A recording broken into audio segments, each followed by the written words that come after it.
Hey guys, and welcome back to Astro Musica Tutorial. Today we're going to be talking about the part 3 in the series of how to make lo-fi beats in 2024. If you haven't seen part 1 and part 2, I highly recommend you go and watch it because the track that I'm going to be working on is a direct continuation of the track that I made in the other 2 parts. In part 1, I made the melodic elements of the track, and in part 2, we focused on the drums. So in part 3 today, I'm going to be talking about a very underrated topic, and that is intros. How to make your lo-fi intros captivating. Those first 10 to 20 seconds of your track is what's going to determine if the listener is going to stay and listen or just click the skip button and move on to the next track. You need to know how to draw them in without spoiling too much of your full track so that it doesn't become boring by the end. So let's jump into the video and I'll show you exactly what I'm talking about. By the way, my newest single, Misty Eyes, is going to be released on the 20th of September. I've left a pre-save link in the bio, so make sure to go and pre-save it. I have a lot more tracks coming up after this, so stay tuned. Now let's get into the video. For a little context, and if you haven't seen the part 1 and part 2 of my videos, I'm just going to play a tiny snippet of it so you'll have a little idea of what we're doing.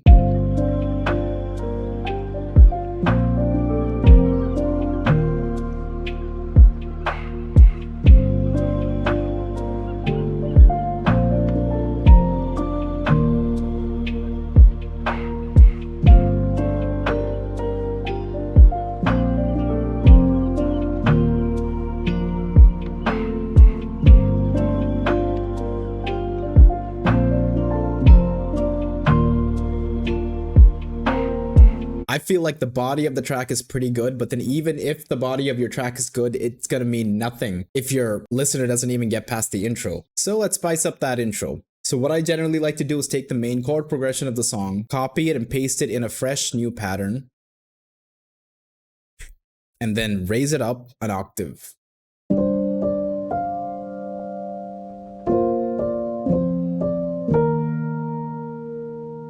The velocities of these keys are being pressed a little too hard. That isn't usually a problem when it's like the main progression and you're playing on a lower octave, but then when it's a higher octave and your ears can perceive higher frequencies much easier, it becomes harsh, and harshness is the last thing you need while making lo-fi. Alt X and you can get the level scaling, and just make sure to scale it below this second line over here, right there.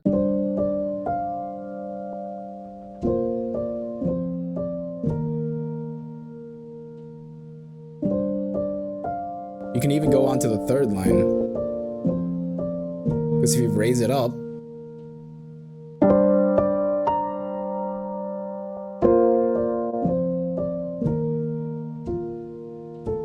much softer.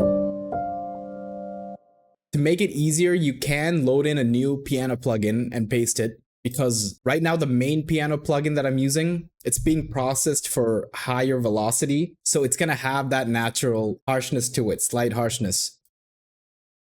And also a very important thing, make sure your intro does not start at 1. Never start right there. You need to give the listener like a chance to like take a moment and then listen to the song. If you just throw it at their face from the beginning, odds are that you won't catch their full attention. So start like, that's perfect.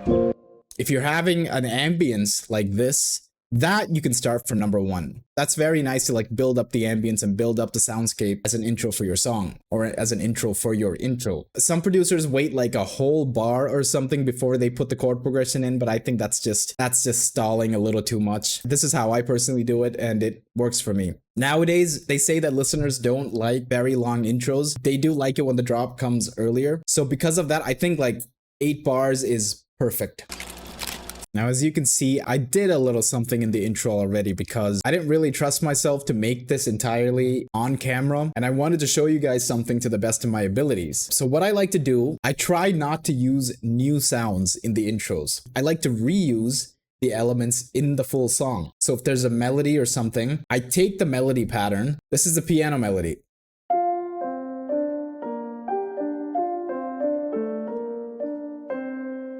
I take that, and if you want, you can just slap it in the intro. Maybe like cut it short.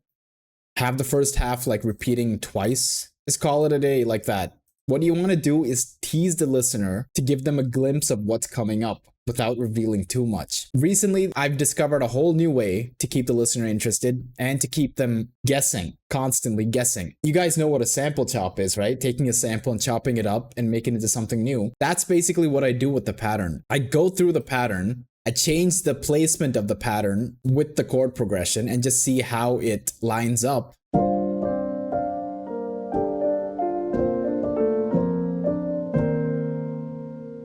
It might be clashing a little bit because right now the chord progression in the intro is the same octave as the piano lead.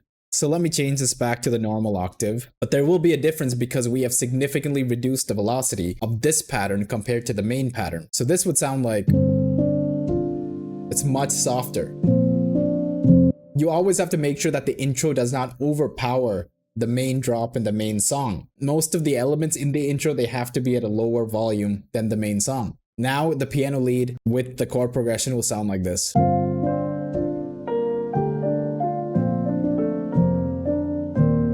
But that's how it is normally. I feel like it's still revealing too much, so let's change the pattern a little bit. How about we push this to the left and make this the starting point? How's that gonna sound?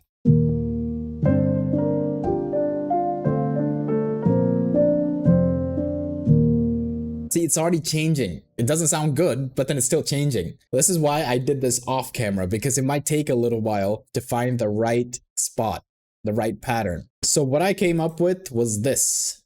What section of the song is this? So this is basically the last part of the piano melody. And then here, what section is this? It's the second half of the piano melody. Yeah, right there. And then for these, I just cut these last two notes and just copy pasted it and extended this. That's how I got this. So this is what it'll sound like now with the chord progression.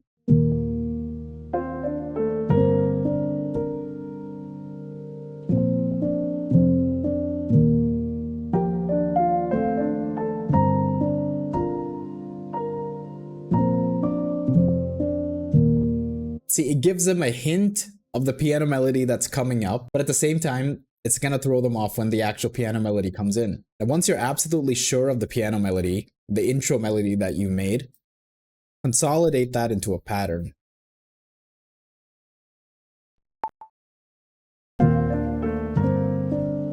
Elements in the intro have to be processed differently from the main progression, right? From the main part of the song. So make sure the volume is a little more or less. It also helps if you make it mono a little bit. If you put most of the elements in the intro as mono, when the drop comes, the song is just gonna open up. I also like putting a reverb on it.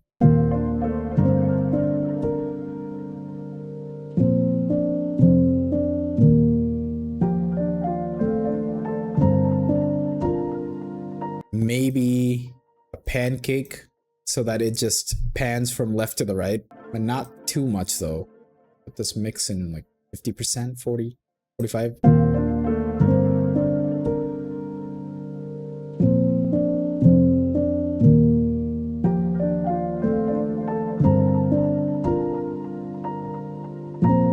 That's not bad. Now for the second element, I have the guitar. This is the guitar on its own with the chord progression.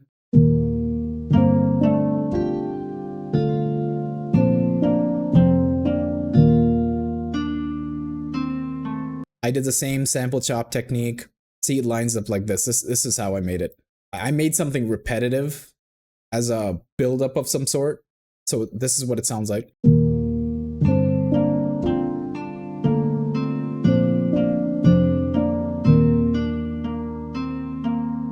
Rhythmically, I just changed it entirely. So they're not gonna have a clue of what the actual guitar melody sounds like. And I just repeated that here right before the drop hits.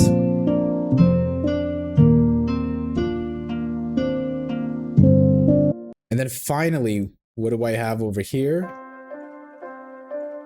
This is something that I made in the part 1 video. So this little thing right here is basically these 2 notes, 4 notes, counting the octaves. Put them like this, repeating. I thought it was a good build up for the piano melody. So basically I did this, I consolidated it into a full sample, automated the volume so that it just sweeps up a little like this and hits exactly when the actual melody comes in. It ends right there.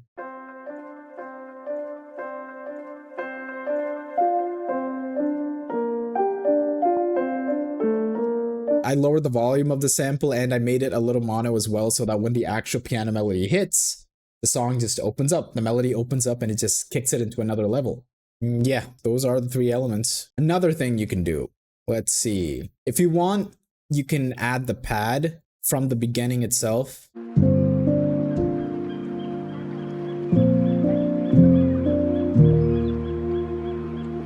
Or maybe just during this part.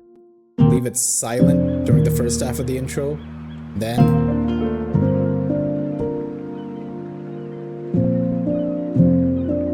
if you've seen part 1, you know that I have 2 pads in the song. One is this foundational pad that I'm playing right here. It's basically just the root note and the 5th note of the song. And then I have this. At least I think it is. Yeah. This is a pad that has its own melody that gives a little movement to the song itself. So take elements from this and just sprinkle it in different places in the intro and it's just gonna hit so differently. Just place it in the beginning.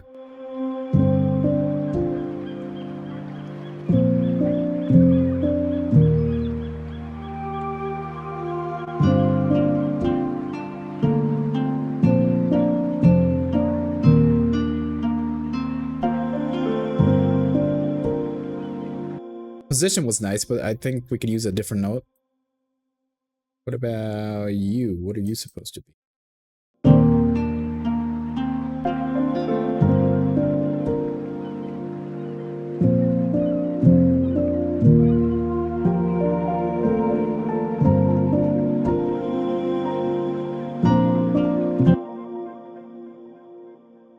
And for the last few spaces, just leave it blank until right here.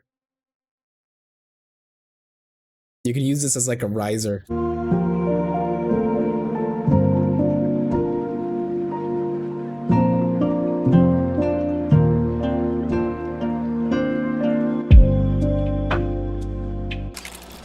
This final little thing that I like to do is take your snare. We'll take the main snare, make it unique, and then lower the volume so that since I made this unique, if you process this or turn the volume down of this sample, it's not going to affect the main sample. I talked about this in the previous video, the part 2 where I worked on the drums, so go and check it out. We can maybe lower the pitch.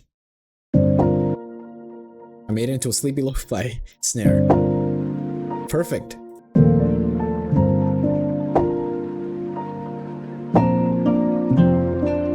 This is a perfect intro. I teased the upcoming melodies just enough to keep the listener interested. So that is the intro. That is a perfect modern day lo-fi intro in my opinion. You can also reuse the reused sounds in the intro, sprinkle that in the main body of the song, like before the actual melodies come in. So yeah, with this video, combined with the knowledge that I gave you in part 1 and part 2 is going to give you exactly what you need to start making lo-fi beats in 2024. Lo-fi is not the same genre as it was like 10 years ago. It has changed so much, and it's going to keep changing in the future, I'm guessing. As a lo-fi producer, it's my job to keep with the times, to get with the times, and keep growing with the genre. If I want to keep making the genre, that is. Let me know in the comment section what you think of this. If you have any questions, just ask and I'll be happy to help. Once again, my next single, my newest single is going to be coming out the 20th of this month. I think it's my first official solo sleepy lo-fi track, so I'm proud about that. The pre-save link will be in the description, so make sure to check that out. And yeah, that's it for today. Like and subscribe if you haven't, and I'll see you next week.